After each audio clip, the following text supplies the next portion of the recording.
Bueno, acá vamos esperando que se vayan conectando para este en vivo del día de hoy. Recuerden que el tema que vamos a tener el día de hoy es reducción de peso. Les cuento que estoy muy contenta por las que se han ido conectando. Hola Cris, hola Lauris, ¿cómo estás? Hola Santi. Si quieren me van dejando pues de pronto las inquietudes que van teniendo o que les ha pasado por la cabeza cuando entran en un proceso de reducción y yo les voy a ir contando. Hola Caro. Esperemos un momentico más y vamos a empezar a contarles como todo lo chévere y el porqué de esta nueva idea que surgió en el consultorio de hacerles ciertos en vivos como para ir motivándolos a que entren en sus pérdidas de peso, a que se enamoren de estar saludables, porque realmente pues una pérdida de peso no solamente es por lo físico, sino por la salud, pues todos sabemos que esto conlleva ciertas alteraciones a nivel cardiovascular. Hola Dani, hola Carito, hermosa mi Dani, mañana nos vemos. Hola Daniela. Bueno, yo voy a empezar como a contarles las cositas como básicas, pues mientras otras personas se van comentando. Entonces les cuento. Realmente la idea de hablar de la reducción de peso es un poquitico extensa y es un poquitico compleja, ya que todos tenemos muchos mitos y que en el mercado hay como muchas personas o muchos profesionales que abordan este tema, pues los nutricionistas, los entrenadores, también ahora el cuento de los influencers que empiezan a hacer recomendaciones de lo que les ha funcionado, de lo que tienen, de lo que ellos también como que han probado y les ha parecido chévere. Entonces es para uno como médico bastante complejo contarles a ustedes y enfocarlas bien sobre qué se debe hacer en un proceso de reducción de peso. Hola, hola Yuri. Entonces les voy a ir como contando pues lo que yo pienso como médico principalmente. Tenemos que tener muy en cuenta básicamente que un proceso de reducción de peso se inicia cuando la persona toma una determinación de bajar no solamente las medidas y de moldearse, sino de reducir el peso porque tiene pues algún tipo de sobrepeso o el médico ya le dijo que pilas, que si seguía aumentando de peso iba a tener algún tipo de problema a nivel de hipertensión, diabetes o un problema cardiovascular, ¿cierto? Entonces tenemos que tener muy en cuenta como primero el índice de masa corporal de esa persona. No todos los tratamientos para reducción de peso son aceptados o puestos para todas las personas. Tenemos que tener en cuenta la cantidad de grasa que cada persona va almacenando y también dónde almacena la grasa. Por ejemplo, las niñas por lo general cuando tienen algún tipo de sobrepeso tienden a almacenar la grasa en la parte del busto o en la parte de las caderas. Y este tipo de grasa es un toquecito más difícil de controlar y mucho más difícil de manejar la reducción. Mientras que los hombres, no sé si se han dado cuenta, a uno a veces le da mucha rabia porque están súper gorditos, empiezan a hacer ejercicio, hacen cualquier dieta o solamente ejercicio y rebajan de una. Porque la grasa que por lo general acumulan los hombres es grasa visceral.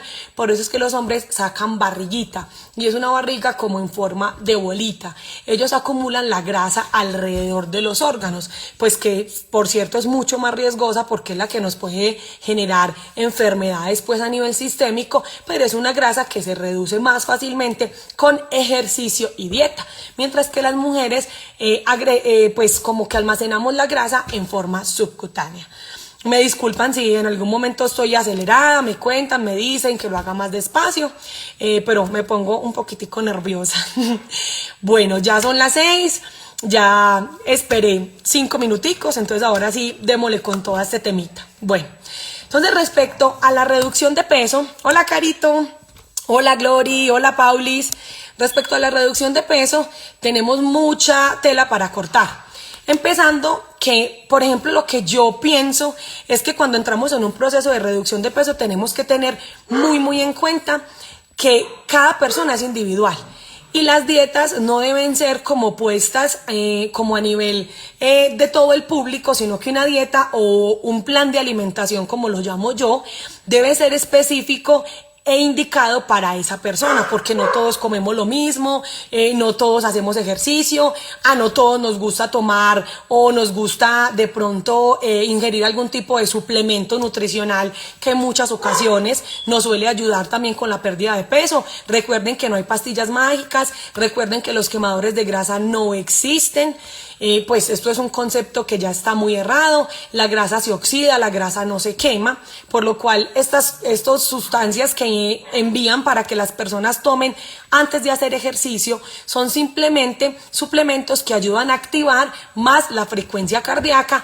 Por lo tanto, ayudan a aumentar la quema de calorías, pero no pues que uno se los va a tomar y mágicamente va a quemar calorías. Esto no es real. Entonces, retomando a lo que les venía diciendo del plan de alimentación, a mí me parece que debe ser muy individual, porque no todos nos alimentamos a las mismas horas, consumimos la misma cantidad de carbohidratos, de proteínas y de todo lo que tenemos que comer.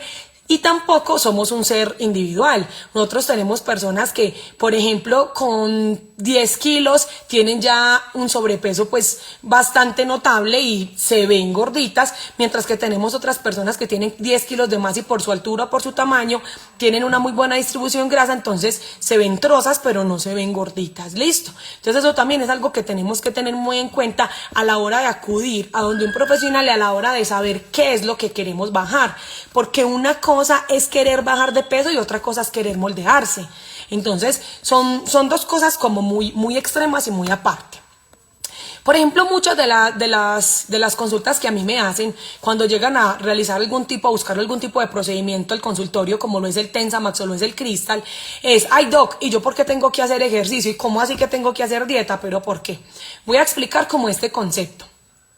Resulta y acontece que cuando uno entra en un proceso de adelgazamiento, tenemos que, antiguamente nosotros teníamos como mucha dificultad para conseguir alimento, ¿cierto? Hace millones de años, ¿cierto? Teníamos que salir a cazar la presa, nos comíamos la carne cruda, lo que pues retardaba muchísimo más el proceso de digestión de esta carne, por ejemplo. Entonces se hacía mucho más complicada la alimentación, por lo que el cuerpo tenía algo que era como un resguardo, un colchoncito para poder sobrevivir, que era guardar básicamente todo lo que se comía para no ir a morir de hambre.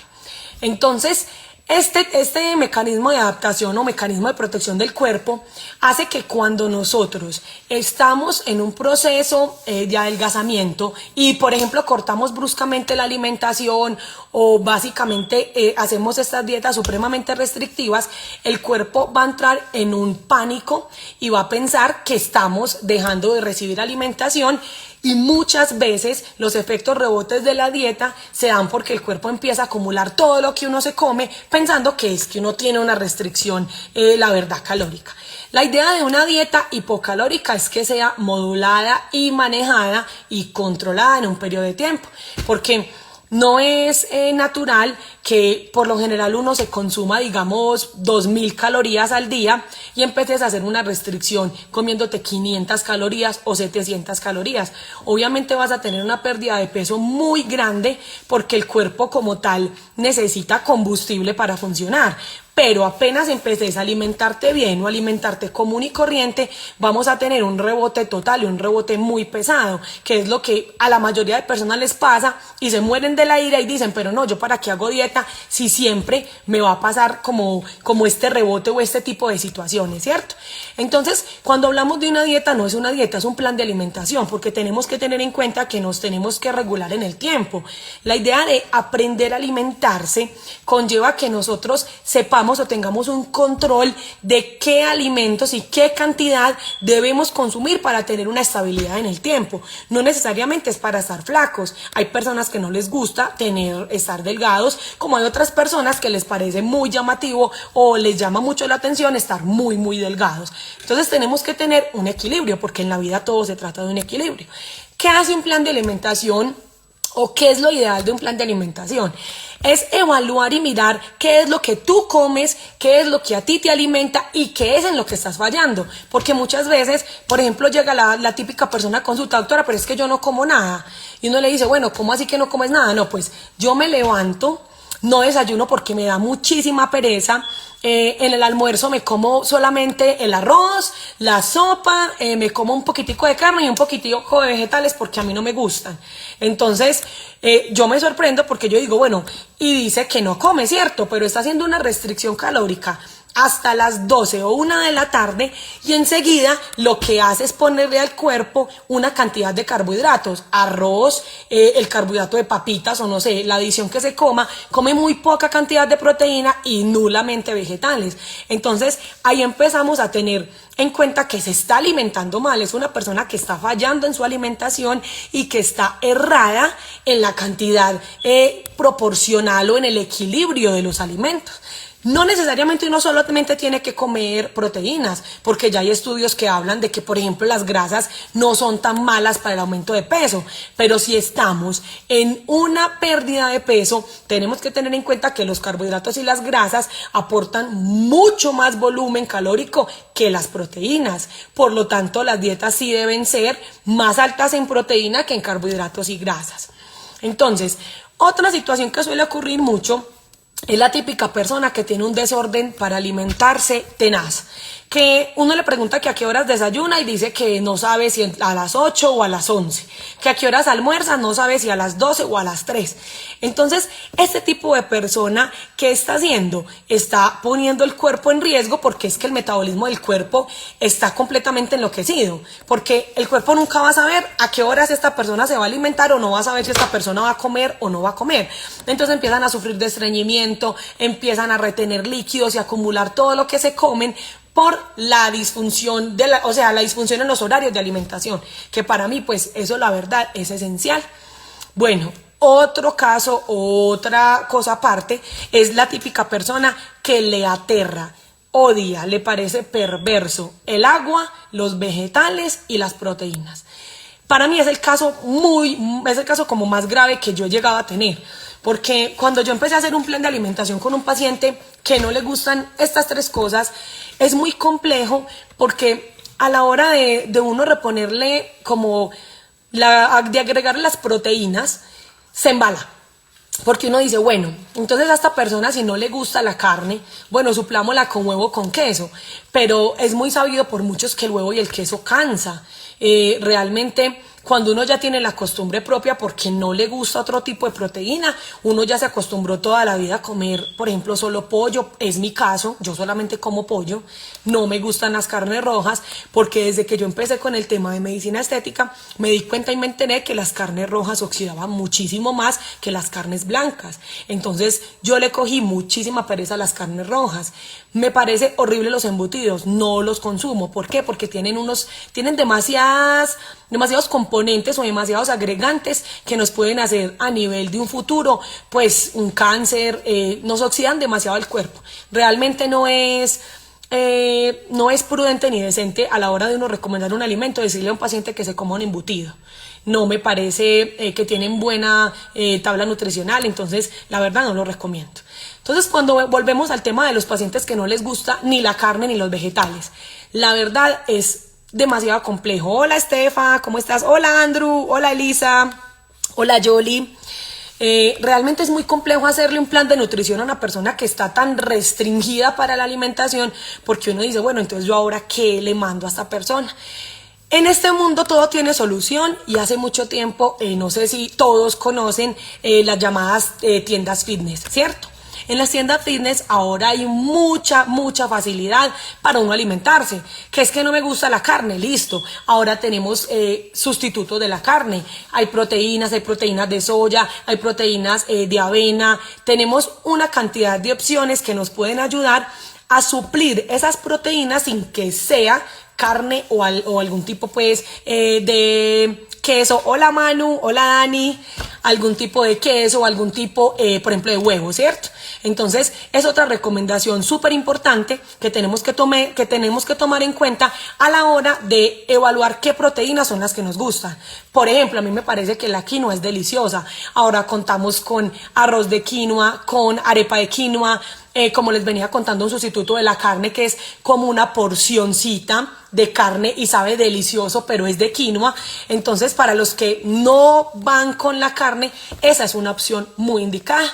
Entonces, cuando hablamos ya de recomendaciones de dieta y no de los problemas que nos han puesto los pacientes cuando van a los tratamientos sobre su plan de alimentación, tenemos claro 4 cositas que para mí son esenciales.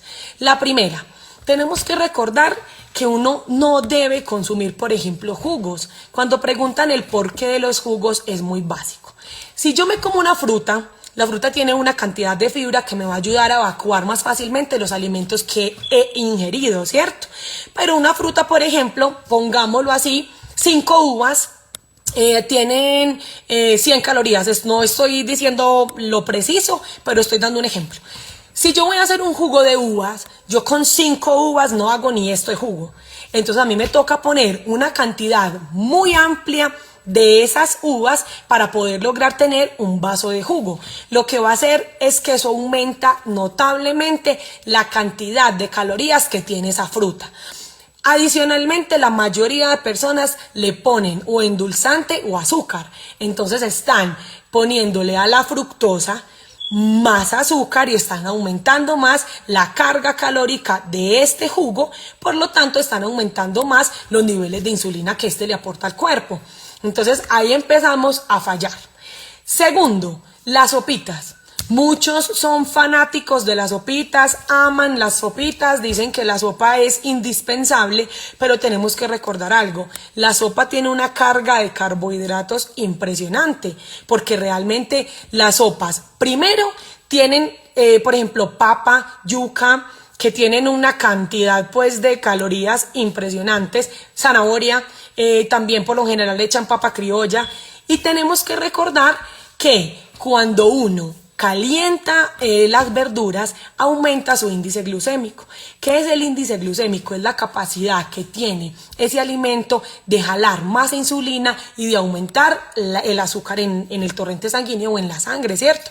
O sea que esos alimentos van a engordar muchísimo más. Por ejemplo, la remolacha. Hola Sandrita. La remolacha, lo que es la zanahoria, es perverso calentarlas, hacer purés, ponerlas a temperaturas altas, porque ellas siempre van a alterar su nivel de proteína, por lo que lo indicado de una remolacha o una zanahoria es comérsela cruda. Pueden acompañarla con una vinagreta, claramente, pero no la pueden como hervir, sofreír, porque vamos a empeorar las cosas.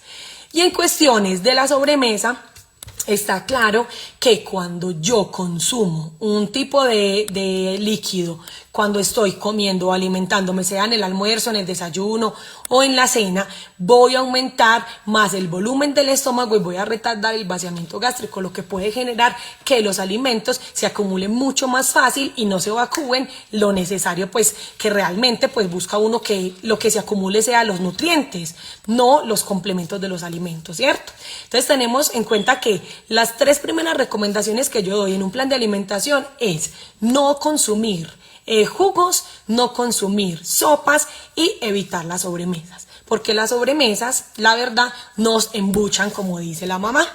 Bueno, otra cosa que a todos les llama muchísimo la atención es la idea de tomar algún tipo de pastillas, suplementos o estas vainas, ¿cierto?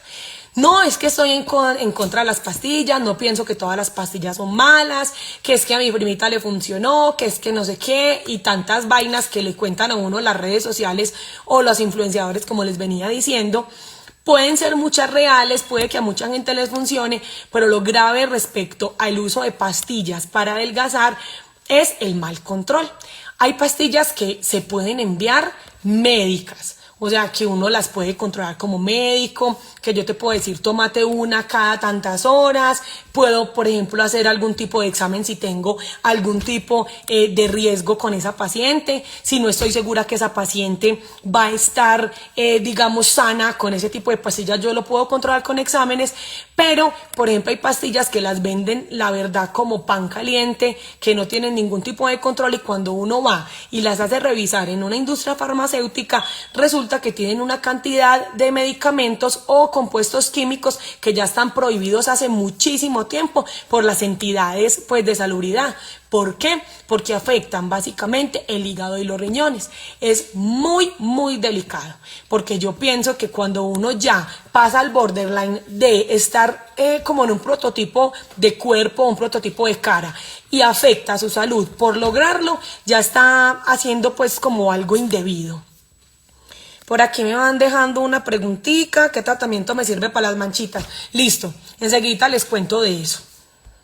Hola, Patri. Entonces, bueno, continuemos. Resulta que tenemos, por ejemplo, algunos coadyuvantes, sí, que por ejemplo la L-carnitina. La L-carnitina básicamente es como el taxi, ¿cierto? Hola, Sarita. La L-carnitina es el taxi de nuestra grasa. Entonces tenemos que yo me estoy haciendo un tratamiento, estoy juiciosa haciendo dieta y estoy juiciosa haciendo ejercicio. Entonces, ¿qué pasa? Hola, Berito. La L-carnitina, toda esa grasita que yo liberé con ese tratamiento, la va a montar en su carrito y la va a ayudar a eliminar mucho más fácilmente. Es un carrier. Básicamente toma la grasa y ayuda a eliminarla como depósitos, pues, o como material de desecho. Gracias, Nivero. Entonces tenemos que tener muy en cuenta que la L-carnitina es sana desde que se consuma como se debe. ¿Cómo así? Hay tipos de L-carnitina, por lo que lo general o lo que uno aconseja es que acudan al médico y que el médico les diga cuántos miligramos deben consumir de L-carnitina. Uno ve en el mercado una cantidad de pastillas de 1000 miligramos, de 500 miligramos, y los pacientes, pues la verdad, ignoran de eso, no tendrían por qué saberlo porque pues no es algo del común. Y se toman 2, 3, 4 cápsulas creyendo que lo están haciendo bien, y la verdad empiezan a hacer acumulaciones muy exageradas de diferentes multivitamínicos. Tenemos que tener en cuenta que las vitaminas en exceso también son malas. Cuando nosotros tenemos un exceso de vitaminas, podemos generar ciertas acidosis o podemos generar ciertas respuestas en el cuerpo que van a tener que ser moduladas después con un tratamiento. Entonces tampoco es ideal que estemos consumiendo suplementos vitamínicos sin asesoría. A mí me da mucho miedo la creatinina, los esteroides, los anabólicos y las proteínas mal manejadas. ¿Por qué? Yo tengo el caso de un conocido, el hermano de una amiguita mía, que realmente cuando tenía aproximadamente 23 años empezó súper enamorado del ejercicio, como todos, se dejó asesorar de su entrenador acerca de una muy buena proteína que él podría consumir y que no tenía ningún problema de tomar, y resulta que él empezó a consumir su proteína, ¿cierto? Y adicional a esto, compró un producto a base de creatina. Entonces, él comenzó pues sus entrenamientos común y corriente, a tomar sus multivitamínicos y sus suplementos como su entrenador se lo había indicado, y resulta que aproximadamente 6 meses después de iniciar esto, él tenía una falla renal ya en estadio severo. Él ya está lamentablemente esperando un trasplante de riñón, y este no es un caso que solamente le haya pasado a él, no. Esto pasa mucho, pero la gente no se entera de esto, porque resulta que hay personas que tienen predisposición genética y no pueden consumir cierto tipo de suplementos o cierto tipo de medicamentos, y no tienen ni idea, creen que es algo natural porque todo el mundo lo consume y a nadie le pasa nada, y resultan en una enfermedad bastante grave. Entonces, a la hora de tomar proteínas, yo pienso que uno al cuerpo debería darle lo mejor. Hay que mirar que la proteína no sea tan cargada, y hay que dejarse básicamente asesorar de alguien que sí sepa la proporción o la tabla nutricional de estos suplementos. Hola, mi Vero hermosa. Entonces, La idea realmente de estos live es que ustedes tengan como un concepto y que sepan, no todo lo que uno podría contarles, porque pues es muy difícil en 1 horita, 45 minutos, pues como resolverles todas las dudas, pero la idea es que de verdad estén completamente enterados y que evitemos todas esas cosas tóxicas para el organismo. Doña Gladys, Ángela, ¿cómo están?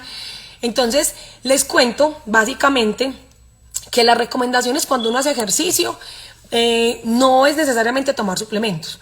Uno puede ayudarse con ciertos medicamentos, pero lo ideal sería hacerlo naturalmente, y más cuando se va a hablar de una pérdida de peso. Porque una pérdida de peso, cuando empezamos a consumir proteínas, a veces lo hacemos de manera desmedida o de manera irregular, y tenemos que recordar que las proteínas también tienen una carga calórica bastante alta. Entonces, las proteínas por lo general se usan para aumentar la masa muscular, pero en una pérdida de peso, moderadamente bien usadas pueden ayudar.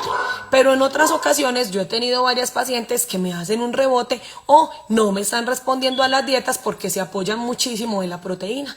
Ya creen que la proteína es como un juguito y se lo van tomando cada que les da hambre, y no es recomendado, porque pues realmente la proteína no es un complemento nutricional, sino que es un suplemento. Las proteínas por lo general evitan o reponen los nutrientes que tiene cierto alimento del día, no es para acompañar los alimentos del día. Entonces eso también hay que tenerlo muy en cuenta. Por ejemplo, otra situación que yo veo en la que fallan muchísimo cuando están en un proceso de pérdida de peso es con las comidas trampas. Yo pienso que uno no puede ser tan estricto y tan dramático respecto a la alimentación, porque todos nos cansamos. Entonces empezamos como con el vaivén de no, qué pereza, yo ya llevo 10 días comiendo lo mismo, qué cansancio, porque bueno, básicamente no me gusta otra proteína, no me gustan los vegetales, no quiero otra alternativa, y como muy cerrado, pero ya estoy hasta acá porque realmente no puedo comer, digamos, en el caso mío, que yo debo comer pollo cuando estoy haciendo mi reto, como estoy en estos días haciendo mi reto, pero entonces yo debo evitar comer otras presentaciones de pollo. ¿Cómo así? Pues nachos, burros, las hamburguesas de pollo, pues eso es de pollo, pero se debe evitar por su alto contenido calórico. Entonces se vuelve muy complejo y muy aburridor que todos los días yo tenga que consumir el pollo asado, ¿cierto? Entonces, cuando pasa esto, el cuerpo empieza a entrar en un estado de ansiedad. Y obviamente, hola mi Lili, y obviamente empiezas a hacer como una regresión y como a retroceder. Como no, yo solo me voy a comer esto, solamente va a ser hoy, lo prometo, ya mañana sigo con la dieta. Realmente esto es bueno a la medida que el ser humano o la persona que esté haciendo ese plan de alimentación lo controle. Porque si yo controlo que solamente va a ser ese antojito y va a ser una vez en la semana, yo no tengo problema de hacer esa comida trampa. Pero pasa mucho que, por ejemplo, hacemos esa comida trampa y como ya por la mañana hicimos la necesidad de comer la comida trampa, en el almuerzo decimos, no, pues ya qué. Y en la comida lo mismo, no, pues ya qué. Entonces mañana sigo. Y la realidad es que cuando hacemos una acumulación de calorías después de tener una restricción calórica, pues la verdad creamos algo un poquitico grave para nuestro cuerpo, porque vamos a empezar a hacer un efecto rebote y un efecto de yo-yo. Doña María, ¿cómo está? Entonces vamos a estar hoy súper juiciosas con una dieta y con una alimentación súper bacana, y mañana vamos a estar súper desjuiciadas con un aumento de calorías impresionante. Y entonces el cuerpo va a empezar como, bueno, pero esta mujer, este hombre, ¿qué? Hoy está aguantando hambre, mañana no, y entonces el cuerpo, ya después de empezar en ese desbalance, en ese yoyo, va a empezar a acumular más fácilmente calorías cuando uno come, para evitar que cuando tengas la restricción de alimentos, pues el cuerpo sufra algún problema, porque eso es lo que el cuerpo básicamente cree, que cuando uno tiene una restricción de calorías es porque le está faltando el alimento, no porque uno quiere adelgazar. Entonces tenemos que tener muy en cuenta eso y no empezar a jugar al yoyo, al subir y el baja. Entonces, como les venía diciendo ahorita, hola Nati, les venía diciendo ahorita, pues lo ideal es hacer un plan de alimentación conjunto entre el paciente y el médico, que realmente ese paciente consuma lo que debe consumir y no que esté como un yoyo jugando, hoy hago dieta, el otro mes no, el próximo mes sí, o voy a hacer solamente dieta cuando yo tenga que tener algún evento especial o cuando yo tenga que ir a la playa. No es ideal. Hola Carito, ¿cómo estás? Entonces, lo ideal realmente, de verdad, es que seamos conscientes y coherentes. Si uno quiere adelgazar, uno tiene que hacer algo para adelgazar. Uno debe apoyarse y ayudarse en el proceso de adelgazamiento y no empezar con las excusas de no, es que yo no tengo tiempo de hacer ejercicio, no, es que yo no puedo caminar, no, es que ese alimento no me gusta, es que simplemente no puedo dejar de tomar X cosa o no puedo dejar de comer esta otra. Porque yo pienso que hacer un esfuerzo un poquito pequeño durante contados días, sean 30, 40, hay muchas diferentes dietas. Hola Cris, ¿cómo estás? Hay dietas también de 60 días, pues que a mí me parecen un poquitico más extremas, pero hay personas que así les funciona y así obtienen unos resultados muy chéveres. Entonces yo pienso que básicamente es dejarse asesorar y dejar tantos tabúes y dejar que la persona indicada nos lleve a ese camino o a ese gol.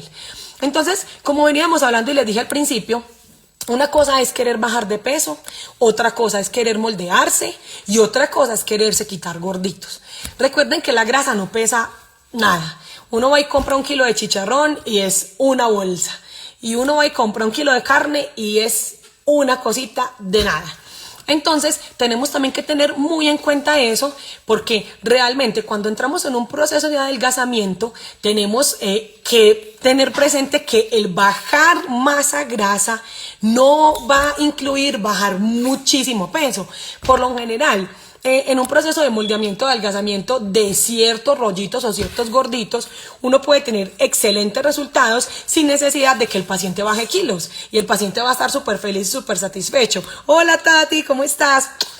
Entonces, realmente no es necesario que el paciente tenga una pérdida de peso para el verse delgado y para tener un abdomen supremamente lindo. Pero también tenemos que tener en cuenta que si es una persona supremamente deportista, esa persona debe alimentarse con un régimen estricto de calorías, porque para que un abdomen se marque, uno debe tener muy bajito el porcentaje de grasa en esa zona. Para que los músculos se marquen y los músculos se tallen, el porcentaje de grasa debe ser muy, muy poco.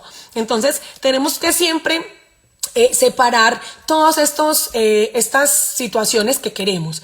Entonces, como les venía contando, por ejemplo, ahorita, muchas veces las pacientes dicen, bueno, doc, es que yo quiero bajar de peso. Y va uno y mira, y la paciente lo que tiene, por ejemplo, son unas piernotas o unas nalgotas, que eso es algo genético y es bastante complejo lograr que una persona que tenga harto volumen en la parte inferior del cuerpo logre una reducción fácil o más rápida, ¿cierto? Por lo general la reducción del abdomen es mucho más fácil porque nosotros tenemos una cantidad de equipos, de ayudas que nos pueden como llevar a que se pierda grasa más fácil en esa zona localizada del abdomen. Pero por ejemplo, es muy poco común que las pacientes que tengan piernas o glúteos grandes tengan como un espesor para pellizcar, o sea, que tengan un panículo adiposo pellizcable. Por lo general son personas que tienen la grasa pero son duras, macizas. Entonces son grasas que son muy complejas de bajar. Y yo a veces, la verdad, honestamente pienso que uno debe aprender a aceptarse como Diosito lo mandó al mundo, ¿cierto? Entonces, en el consultorio se ve mucho el paradigma de que van unas porque quieren tener las piernas gigantes y la nalga súper gigante, pero van otras a que se las quiten. Entonces, yo la verdad las invito a que antes de entrar críticamente en un proceso de reducción, se miren con amor al espejo y piensen si realmente el cuerpo tan lindo que ustedes tienen o su cuerpo va a tener esa necesidad de llegar a parecerse o a estar similar a otro cuerpo. Entonces yo pienso que lo primero es aceptación y lo primero es mirar qué posibilidades tengo yo de llegar hasta esa meta o esa ilusión que yo tengo en mi cabeza de que quiero ser como X persona, que quiero estar como X mujer. Y pienso más bien que ustedes se motiven a ser ustedes mismas, que ustedes sean Cristina, que ustedes sean Daniela, que ustedes sean Sarita, que ustedes sean Sandrita, cada una linda como es, pero ayudándose. Yo no estoy diciendo la verdad que estoy en desacuerdo con que todos se hagan algún proceso, pues porque es que realmente si uno quiere ser más lindo, pues muy rico, ¿cierto? Si uno quiere proyectar más algo de su belleza, muy, muy bacano. Pero a mí me parece muy triste como llegar a un sitio y volver como el estereotipo de que todo el mundo tiene que ser igual, porque realmente a mí me parece que lo divino y lo diverso del humano es que todos somos completamente diferentes.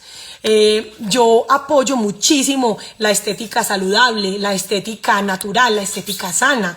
Obviamente yo trabajo en esto y yo tengo granitos. A mí me salen pues mis defecticos, tengo gorditos, pues por eso hago ejercicio y por eso intento alimentarme un poquitico mejor. No necesariamente yo, porque estoy en esto o estoy metida pues en este cuento, yo estoy súper rellena, súper tiesa, me pongo las máquinas todo el tiempo, a todas las horas. Eso es falso, porque realmente los equipos y los protocolos nos ayudan siempre y cuando uno tenga una voluntad de lograr un objetivo. Entonces, realmente yo las invito a que se amen primero, se miren a un espejo y digan, venga, realmente yo necesito eso. Cuando yo voy a donde un médico y le digo, yo quiero que me bajes las piernas o me bajes la nalga, porque es que realmente tengo una nalga y unas piernas muy gigantes, ¿realmente vos necesitas eso para ser feliz? O simplemente querés parecerte a X modelo o a X persona que seguís porque te parece que las piernas de ella son más delgadas o más lindas o porque te parece que así te verías mejor. Entonces hay que acordarnos también de la proporcionalidad del cuerpo. No es bonito ni es natural uno llegar a tener unos excesos en las proporciones del cuerpo. Entonces yo, por ejemplo, soy una partidaria de que cuando ustedes, digamos, quieren reafirmar, por ejemplo, la zona glútea, en un en vivo, por ahí en unos 15 días les cuento. Es algo muy personal, pero bueno, les contaré en unos 15 días para quitarles todos esos mitos y para que dejen esa obsesión. Yo pienso que la zona glútea es una zona tan delicada como karmática. La mayoría de personas que se trabajan o se hacen algo en sus glúteos tienen unas crisis y sufren una cantidad de cosas que si las personas supieran qué puede pasar cuando uno se mete en ese cuento, nadie se tocaría un glúteo si no es con algo saludable o con algo coherente. Entonces, ¿a qué me refiero cuando hablo de algo saludable y coherente? Me refiero a que los glúteos son un músculo. Por tanto, como es un músculo, se debe trabajar muscularmente. Yo no puedo pretender tener un glúteo supremamente moldeado, supremamente levantado, si ese glúteo no tiene componente muscular. Por tanto, los glúteos lindos, los glúteos parados, los glúteos tonificados, en su gran mayoría son glúteos trabajados en gimnasio. No es que esas personas son súper de buenas y tienen unas nalgas súper paradas. Tenemos personas que tienen unas nalgas súper paradas, claro que sí, por genética. Pero los glúteos que son genéticos, por lo general, son de acumulación grasa. Y cuando va pasando el tiempo y uno va llegando a cierta edad, se da cuenta que esos glúteos de acumulación grasa se caen mucho más fácil que los glúteos de trabajo muscular. Entonces, yo de verdad las invito a que se proyecten y miren cuál es el futuro que ustedes quieren tener. Porque es que no solamente es pensar en un procedimiento en este momento, es pensar en qué vamos a hacer después. O qué vamos a hacer después con esa cantidad, con ese volumen o con ese cuerpo. Porque el cuerpo que somos vamos a hacer toda la vida. Si uno tiende a acumular grasa, uno va a acumular grasa. Entonces de nada sirve que uno esté en dietas un día sí, en dietas un día no, porque siempre se va a engordar fácilmente. Al igual que las chicas que son delgadas o los hombres que también son muy delgaditos. Si los hombres que son muy delgaditos no hacen ejercicio, no hacen un buen trabajo con pesas y con musculación, se van a mantener delgaditos. Dejan de ir al gimnasio y adelgazan. Y lo mismo las mujeres que son muy delgadas. Si una mujer muy delgada puede comer lo que quiera y no se va a engordar, es muy poco probable porque así su genética lo indica. Entonces hay cosas con las que no podemos pelear. Volviendo al tema de los diferentes puntos de acumulación grasa, tenemos que tener en cuenta que hay puntos que son muy rebeldes. Entonces, es ahí cuando uno acude donde el profesional le dice a uno, bueno, no, yo pienso que es que el tratamiento ideal para ti es este porque X y X cosa. No es lo mismo uno tener una acumulación grasa en la parte posterior del cuerpo que uno tener una acumulación grasa en la parte anterior, en la panza, ¿cierto? Cuando uno acumula grasa, ¿cómo se llama eso? Vulgarmente eso se le dicen los conejitos del blue jean. Los flancos son una zona de acumulación de grasa para cuando uno tenga una crisis de hambruna, ¿cierto? Por lo general, la mayoría de personas acumulan grasa en los flancos. Y son de esa grasita rebelde que van y hacen ejercicio, queman N.000 calorías y esos gorditos del gym no se van. Y tenemos también que recordar que el cuerpo toma forma de lo que lo aprieta, lo moldea. Entonces, también es muy real que el tipo de vestimenta que nos pongamos también nos va a ayudar a deformar o a sacar gorditos donde no los tenemos. Estos gorditos de los flancos también fueron muy exageradamente, pues como atacados por los jeans descaderados.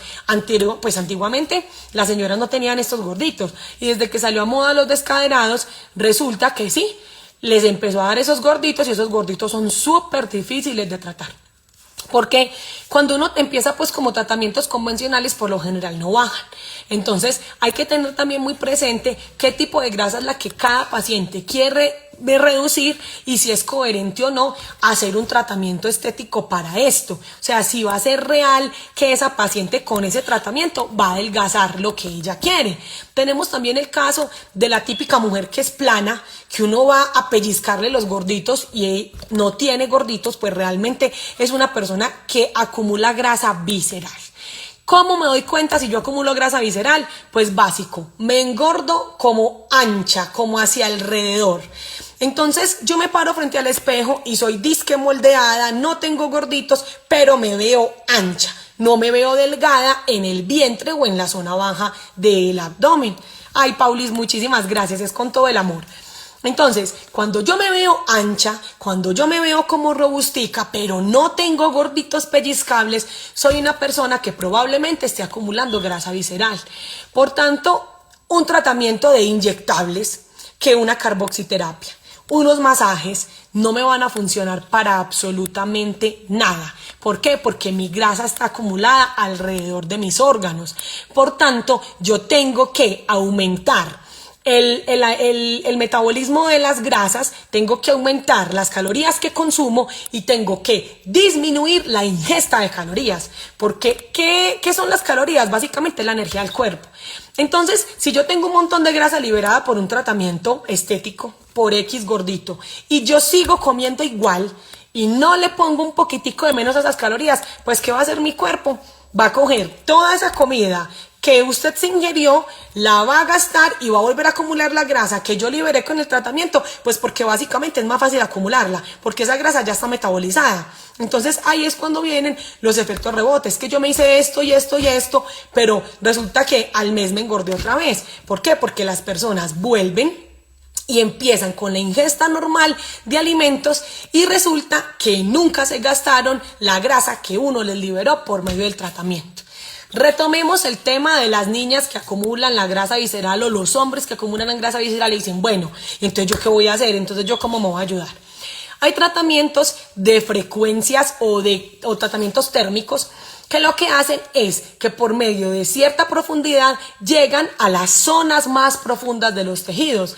¿Y a qué nos ayudan? Pues a eliminar esa grasa profunda. Son un poco más lentos, son cero dolorosos y son muy repetitivos. Son tratamientos que uno debe hacerse una vez a la semana por básicamente 10 semanas, aproximadamente 2 meses y medio. ¿Para qué? Para lograr diluir o ayudar a oxidar más fácil esa grasa que está alrededor de todos los órganos. Esos tratamientos son menos invasivos, claro que sí. Pero esos tratamientos, la verdad, son mucho más lentos que otro tipo de tratamiento. Tenemos que tener en cuenta que quien acumula la grasa visceral no la van a extraer en una cirugía. Eso es completamente falso. Cuando a uno le hacen una liposucción, le extraen la grasa subcutánea, no la grasa visceral. Porque cuando a usted le hacen una liposucción, a usted le inflan su piel, le llenan su piel con una solución o con un líquido para poder diluir más fácil esa grasa y extraerla. Si a usted le llegasen a meter una cánula en la cavidad abdominal, ya sea cerca al intestino, cerca al diafragma, le pueden hacer una ruptura y, mejor dicho, ni quiero contarles el desenlace. Realmente, cuando a usted le perforan las vísceras, se convierte ya en algo crítico o en algo de ser manejado por, pues, ya por cirujano general, ya es una complicación de una cirugía estética. Por lo tanto, si usted se siente como un tamborcito y si usted siente que usted está gordita, pero usted es como macicita, que usted no tiene gorditos, usted está acumulando la grasa de manera visceral, no la está acumulando de manera subcutánea. Por tanto, no pierda tiempo ni dinero haciéndose tratamientos que lo que buscan es pellizcar e infiltrar las zonas de grasa subcutánea. Usted debe hacer ejercicio, dieta y se puede ayudar de ciertos tratamientos como por ejemplo el Tensamax, que son tratamientos que buscan disminuir o atacar esa grasa que está a nivel profundo. Pero entonces es hora como de despertar y entender que nada en la vida es fácil y gratis. Uno nunca va a tener un adelgazamiento o a moldear una zona si no se ayuda con otras situaciones, porque lo que va a hacer, como ya les vengo repitiendo todos estos 40 minutos, es un efecto rebote. Y entonces ahí vienen los alegatos, que es la doctora, que es que a mí no me sirve nada, que es que mi grasa es muy rebelde, que es que yo no respondo a nada. ¿Por qué? Porque los procesos se hacen mal hechos. Entonces ya vamos a poner otro caso. Por ejemplo, las personas que acumulan mucho más grasa, digamos en la zona de los brazos, que es una zona, la verdad, que por lo general les afecta mucho, porque la zona de los brazos tiene un componente adicional que es la flacidez, que puede generar al yo acumular esa grasa, ¿cierto? Tenemos que tener en cuenta que la zona de la entrepierna y la zona de los brazos es muy delicada, ya que la zona de la entrepierna y la zona de los brazos, cuando uno hace un tratamiento de inyectables, con los inyectables uno expande el volumen de la zona para poder hacer una oxidación de esa grasa. Pero entonces uno expande el volumen de esa zona, hace la oxidación de esa grasa, después el tejido se tiene que desinflamar y por tanto pues puede tener más fácil una flacidez en esa zona. La zona de los brazos y la entrepierna es una zona que es muy compleja de trabajar en todos los niveles, ya sea quirúrgicos o estéticos básicos. Entonces debe ser muy delicado el tratamiento de estas zonas, por lo tanto no es ideal, por ejemplo, poner una cantidad de líquidos, hacer hidrolipoclasias en estas zonas, pues tienden a empeorar porque ya se van a ver flácidas y caídas. Entonces mucho cuidado, las que acumulan son grasita en la zona de los brazos y en la zona de la entrepierna. Por ejemplo, algo que esta semana me preguntaban o me dejaron pues como en el interno, era que por qué, a pesar de que ella no comía o no tenía pues como una alimentación exagerada, ella no bajaba de peso. Entonces empezamos a preguntarle qué era pues como la restricción alimentaria que ella tenía, o sea, por qué era que dejaba de comer o qué era lo que estaba haciendo y por qué ella decía que no bajaba de peso, ¿cierto? Resulta que hay muchas personas que creen que, por ejemplo, si se comen, digamos, no les gustan los vegetales, no les gustan las proteínas y en cuestiones del mediodía para el almuerzo, la persona susodicha se va a comer un sándwich. Entonces dice, no, pues mira, yo no comí todo el día, yo no desayuné, pero entonces yo en este momento me voy a comer un sándwich con plena tranquilidad. Entonces, ¿qué pasa? Estamos volviendo al desequilibrio, pues está consumiendo muchos más carbohidratos, así haya ayunado toda la mañana, está metiéndole al cuerpo una carga de carbohidratos tenaz, porque pues por lo general los panes de los sándwiches, además de las salsas y además de los otros componentes, pues generan un contenido calórico bastante importante. Entonces dejan de comer alimentos todo el día para cuando llega la hora del almuerzo, la hora de la cena, se alimenta con una carga de carbohidratos impresionante. Entonces son personas que pues realmente manejan una desproporción y un poco equilibrio en los nutrientes. Entonces nunca van a lograr un efecto de disminución de peso. Entonces hay que tener mucho cuidado cuando uno se critica o dice así que es que así yo no coma no bajo de peso.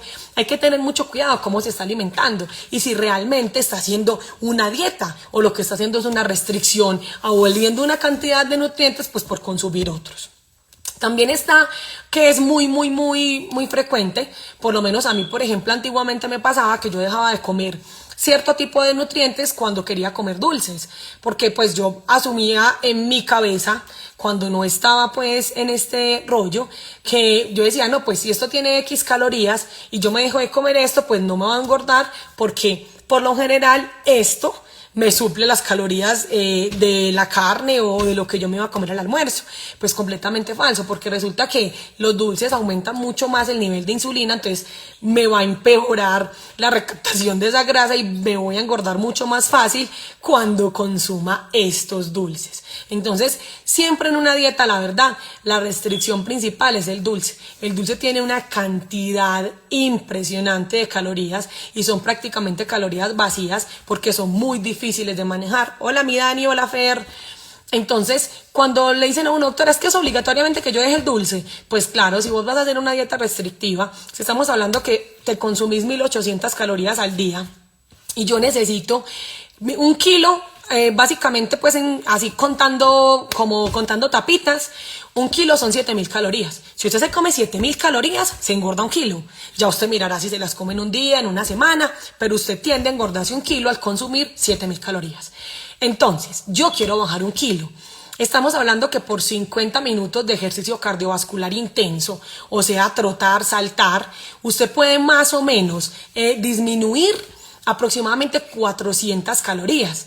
Entonces, si estuviéramos hablando que uno quiere bajar de peso solo haciendo ejercicio, tiene que tener en cuenta que tiene que tener muy claro cuáles son las calorías que usted precisa para estar vivo y para cumplir las funciones suyas, porque no todas las personas tenemos la misma cantidad de actividad y no tenemos el mismo trabajo y no hacemos lo mismo. Entonces, resulta que, por ejemplo, Pepita Pérez se consume 1800 calorías al día por su tamaño. Pepita mide 1,58 m y Pepita trabaja en una oficina como recepcionista. Entonces resulta que Pepita se consume 1800 calorías, pero Pepita quiere bajar de peso. Entonces tenemos en cuenta que si se supone que 7000 calorías forman 1 kilogramo, se supone que si Pepita come 1800 calorías, que es lo que ella se gasta netamente, y todos los días hace un ejercicio cardiovascular intenso donde Pepita gasta 450 calorías, aproximadamente estaría necesitando alrededor de una semana y pedazo para poder obtener esa reducción de ese kilo, si fuera solamente a base de ejercicio. Pero ¿qué pasa si Pepita deja de comerse 300 calorías? Estamos hablando que Pepita está haciendo un ejercicio donde se gasta 400 calorías y dejó de comerse 200. Como si hubiera hecho ejercicio donde quemara o gastara 600 calorías. Entonces, estaríamos más próximos a que en cuestión de más o menos 11 días, Pepita rebajaría su primer kilo. Entonces, ¿qué pasa cuando nosotros nos ponemos como unos locos a hacer ejercicio pero no hacemos dieta? Nosotros no podemos tener un control exacto y estricto de la cantidad de calorías que nos gastamos al día. Hoy en día hay dispositivos que nos ayudan, estos relojes, más o menos cuando uno es juicioso y se los pone, el reloj le va indicando a uno la cantidad de calorías que usted se gasta en su vida natural y normal, simplemente por usted coexistir. Entonces, ¿qué pasa? Si se ponen a hacer ejercicio y no hacen dieta, pues realmente es muy complejo lograr una reducción de peso, porque no tenemos un control absoluto de cuántas calorías nos estamos gastando esos días para saber cuántas calorías nos podemos comer. Entonces, siempre lo recomendado en un proceso de reducción de peso es que si van a hacer una dieta, se sumen al ejercicio. Y sumarse al ejercicio no necesariamente es ir 3 horas al gimnasio. Yo lo que más recomiendo es lograr que uno construya un hábito. Recuerden que el ser humano es un animal de costumbre. Entonces el ser humano lo que hace es que lo que repite o tiene una repetición constante durante 21 días, para él es muy complejo desaprenderlo. No sé si les ha pasado que cuando uno en enero entraba al colegio, uno de los primeros días se quería morir, pero ya llegaba febrero y uno ya estaba muy acostumbrado y se levantaba muchísimo más fácil a la hora que debía entrar al colegio, ¿cierto? Lo mismo es el cuerpo. Hola Meli, hola Nati. Entonces, tenemos que tener en cuenta que cuando estamos hablando de un plan de alimentación y que cuando estamos hablando de uno tener un equilibrio en la vida, tiene que tener un rigor y una costumbre. Si usted se acostumbra a alimentarse de X manera, usted ya después de 21 días no le va a hacer falta o no va a tener una obsesión por consumir cosas que usted dejó de consumir, como los dulces, como las sobremesas. Eso es cuestión simplemente de acostumbrarse, ¿cierto? Y como todo es cuestión de acostumbrarse, tampoco es lógico uno hacer un ayuno intermitente diario. Porque ¿qué pasa? Ahora, tomando la parte del ayuno, es que si vos haces un ayuno intermitente todos los días durante X tiempo, mayor por ejemplo 21 días, el cuerpo ya se va a acostumbrar a que vos a esa hora no comes nada y después tenés una ingestión bastante de alimentos. Entonces, hacer un ayuno intermitente no vale la pena si tampoco se regulan o se equilibran los otros nutrientes. Porque yo no me gano nada dejando de comer el desayuno, dejando de comer la media mañana, si en la tarde yo voy a comer al almuerzo súper cargado, voy a comer un algo que sea un helado, unas papitas o un mecato, después voy a comer la cena y después me voy a comer una merienda. Ahí yo no estoy haciendo nada, porque simplemente estoy dejando la ingesta calórica exagerada para las horas de la tarde, pues que a mí me parece que es mucho peor, porque pues en la noche uno no tiene absolutamente nada de actividad, lo único que uno hace es dormir, entonces va a tener mucho más acumulación de esas calorías y por tanto va a ser mucho más difícil reducir de peso. Entonces, espero que como estos tipsitos que les he contado les haya gustado. Voy a empezar a responder por aquí preguntitas que tengan o inquietudes. Me disculpan si en algo erré, si me equivoqué, si dije algo que no era. Me lo hacen saber, que todos estamos para aprender. Y me cuentan cualquier inquietud que tengan, que se las voy a responder. Por acá me dice Kate que ciclar carbohidratos. Bueno, a mí me parece mucho mejor. Realmente los ciclos de carbohidratos, desde que sean bien manejados, dan buenos resultados. Pero yo realmente soy muy amante de las dietas donde no se usa el carbohidrato tan exageradamente para poder hacer reducción, y más aún cuando el paciente no es tan amante del ejercicio, porque pues tenemos que tener en cuenta que hay personas que básicamente no hacen ejercicio y no van a hacer ejercicio por más recomendaciones que reciban, por más palo que uno les dé, simplemente no les gusta. Entonces, para mí el ciclo de carbohidratos es muy bueno siempre y cuando se acompañe de un buen ejercicio cardiovascular y también de musculación para pues ayudar a aumentar la quema de estas calorías, ¿cierto? Pauli, muchísimas gracias a todos por acompañarnos. Los que puedan dejar por ahí cualquier tipo de inquietud, ya a las 7 yo cierro el en vivo, con mucho gusto también se lo respondo, no necesariamente pues tiene que ser ya. Carito, muchísimas gracias, es con todo el amor. Por ahí de una vez les recomiendo a Carolina, que es excelente para los procesos de estrés. Me disculpan un segundito que esto se me enloqueció y ya, ahora sí. No me quería cerrar la parte del teclado, entonces no me dejaba ver lo que me estaban escribiendo. Fer, con mucho gusto, muchas gracias por estar presente. La otra, les cuento que de este jueves en 15 tendremos un tema muy interesante para todos, que es el envejecimiento. Muchas veces todos creemos que envejecer solamente son las arrugas y que envejecer solamente es como tener la cara bien, y no nos damos cuenta que el envejecimiento también afecta a las células y los sistemas del cuerpo. Entonces, hay muchos alimentos, moléculas, entre otros, que nos causan un envejecimiento tan acelerado de las células del cuerpo que nos causan enfermedades crónicas, enfermedades como el cáncer. Realmente es muy importante las personas que han sufrido algún tipo de cáncer, que se enteren y que busquen y que investiguen acerca de la alimentación. La alimentación es muy básica en estas patologías. Entonces hay que tener muy en cuenta todo eso. Dani, con mucho amor, muchísimas gracias. Gracias a ti por compartir con nosotros este ratico. Mauro, un saludo. Qué rico que estás aquí pendiente. Saludos a Juli. Patri, un besito a ti también.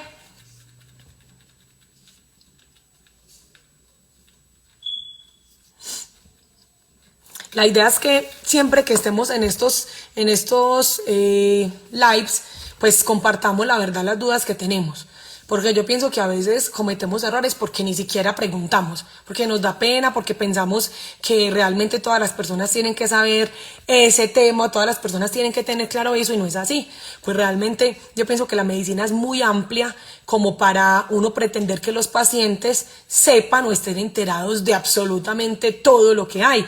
A veces a uno se le escapan de las manos, a veces salen dietas un día X y resulta que uno no tiene ni idea y van y le preguntan a uno, pues no, simplemente no sé, déjame que yo mañana reviso y te cuento qué podemos hacer. Ve, me faltó contarles algo súper interesante.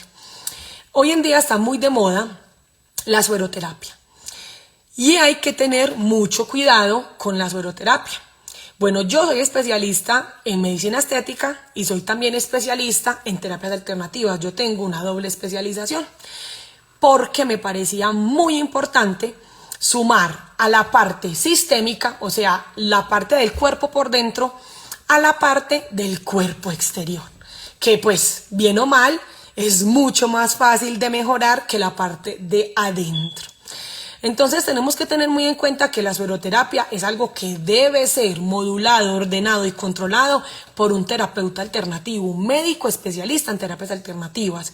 Tienen que tener mucho cuidado porque hay personas que ofertan sueroterapias y solamente le aplican a los pacientes sueros convencionales que son líquidos básicamente. Realmente no le ponen ningún tipo de medicamento o activo homeopático, que es lo que se usa en las sueroterapias para ayudarle al paciente, sino que simplemente le ponen líquidos. Entonces han llegado como a hacer un daño grandísimo en la sueroterapia porque hay pacientes que dicen, no, eso no sirve. Y mentiras que no es que no ha servido, sino que la verdad han estado muy mal asesorados. Entonces mucho cuidado con la sueroterapia. Por aquí nos dice Meli.